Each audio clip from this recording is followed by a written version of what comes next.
together looking good. You can look good, too, in your Lookin' Good T-shirt. This limited edition is now available from WCCO-TV for only $1.50. And they come in sizes large and extra large. So send your check or money order to T-shirt, WCCO-TV, 50 South 9th Street, Minneapolis, Minnesota 55402. And you'll be looking good, too. Treat Kids TV with TLC, tender loving care. Take the time to talk about what they see. Take the time to look with them too. Take time to help choose what they see. Treat TV with TLC, tender loving care. Write Action for Children's Television, Newtonville, Mass. Hi, I'm Mike Fairborn with the new 1981 Weather Guide.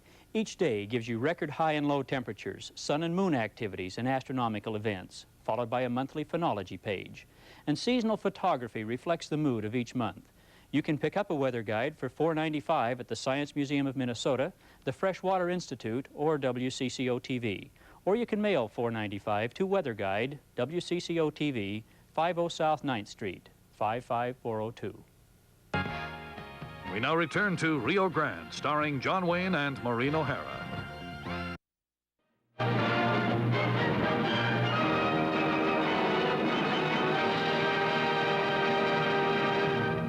This is Ralph John Fritz with a tip on how to position yourself on the racquetball court. You look at the front wall, but you're basically standing sideways this way, and then you can look up there. And as soon as you see the ball coming back, you get positioned. So you, as a backhand this shot, you help yourself push up your racket and watch the ball, and your feet are probably the width of your shoulders. Comfortable stance, just kind of sitting down a little bit, and you come down, and the key also is getting your racket back quick. We wrote the Declaration of Independence so Americans wouldn't have to bow down to foreign countries. Today, we lose independence whenever we waste a gallon of gas. But driving 55 saves gas. So do tune-ups and keeping tires properly inflated. Driving 55 saves lives, too. So, when somebody passes you driving fast, just listen to Uncle Sam. Be independent. Drive 55. Haste makes waste.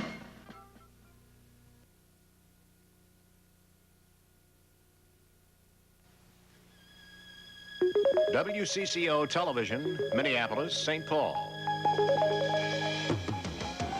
From WCCO Television, the Northwest's leading news station, this is the 10 p.m. report.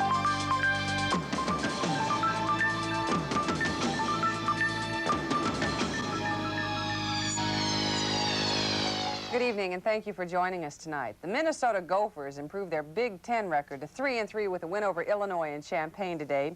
Fort McCoy, Wisconsin is almost a ghost town tonight. The last of the Cuban refugees are moving to new quarters. Barb Brown will have that report. Barry Commoner assails the two-party system, while Agriculture Secretary Bob Berglund says the farmers need Carter.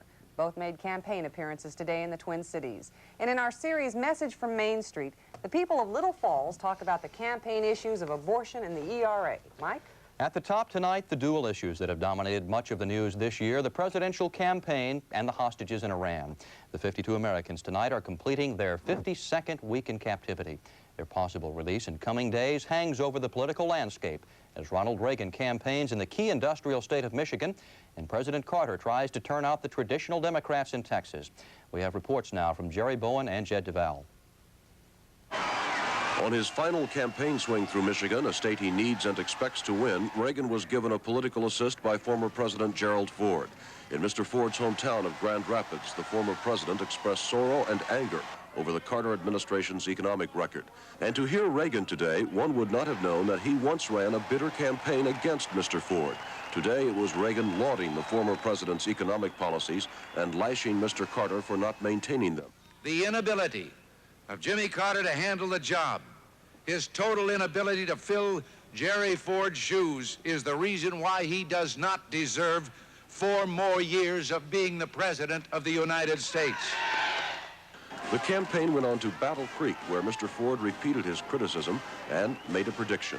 Jimmy Carter is 4-year phenomena. He won't be around. And if Michigan and a number of other key states go Republican, Reagan may yet become president. His strategists maintain the candidate has a firm hold on 215 of the 270 electoral votes needed to win, and they project he will ultimately wind up with 320 electoral votes.